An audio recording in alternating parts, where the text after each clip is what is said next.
As the clock struck midnight on September 30th, 2025, a sense of uncertainty swept across the nation. The familiar glow of the Capitol building stood in stark contrast to the looming reality. The U.S. government was about to grind to a halt. With Congress unable to reach an agreement on a funding bill, the government officially shut down. Offices that once buzzed with activity fell silent, and the doors of federal buildings closed to the public, signaling the start of a new political crisis. While essential services like national security and emergency response continued, hundreds of thousands of federal workers faced sudden furloughs. For many, the uncertainty of when they would return to work and whether they would be paid became a harsh reality, as the political stalemate deepened. The Trump administration wasted no time in assigning blame, using official government channels to launch a partisan offensive. Press briefings and statements quickly turned into battlegrounds, with officials pointing fingers at political opponents.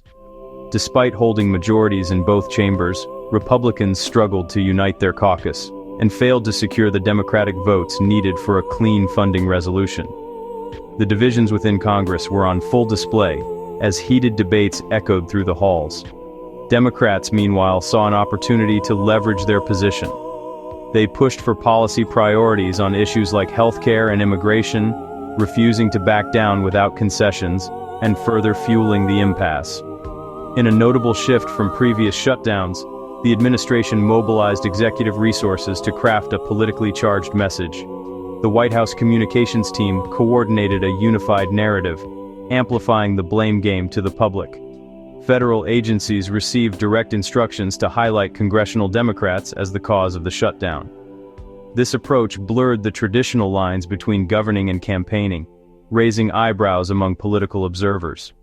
The administration's strategy sparked debate about the ethical boundaries of executive power. Legal experts and watchdog groups questioned whether using government resources for partisan messaging crossed a line. Ultimately, the shutdown became more than a budgetary dispute.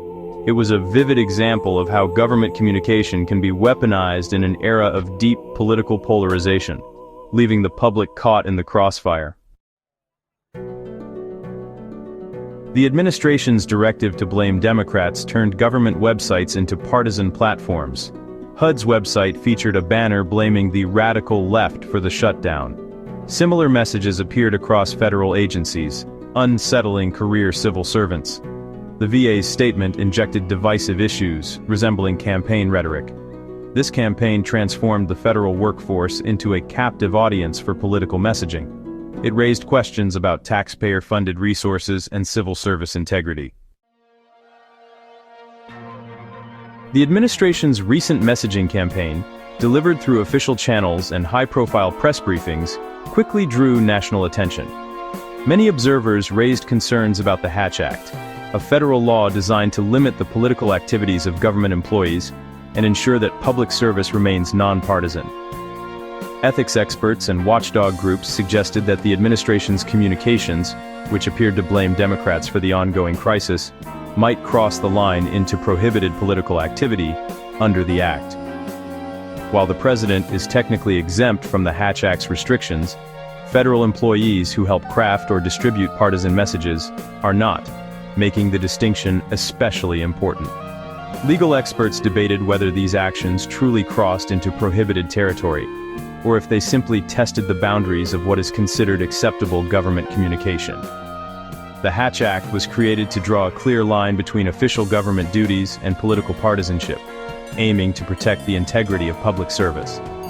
This situation not only highlighted potential weaknesses in the current legal framework, but also underscored the challenges of maintaining ethical standards in an era of deep political polarization and heightened scrutiny.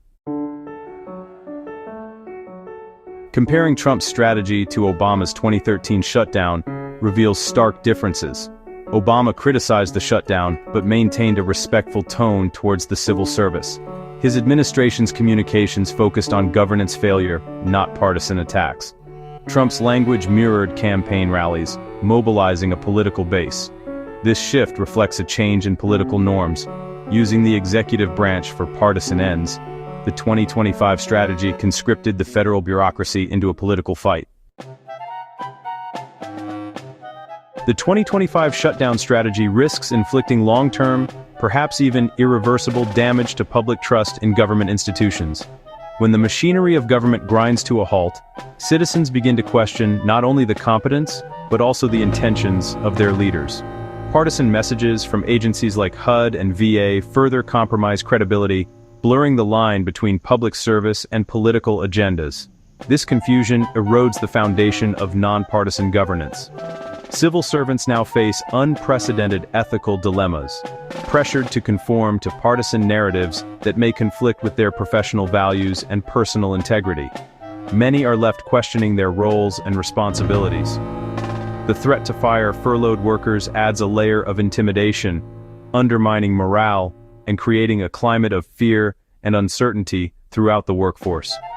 This dangerous precedent could deter the next generation of talented individuals from pursuing careers in public service, ultimately affecting the effectiveness and resilience of government for years to come. These events test the ethical guardrails of American democracy, challenging the very principle of impartial public service and raising urgent questions about the future of our institutions.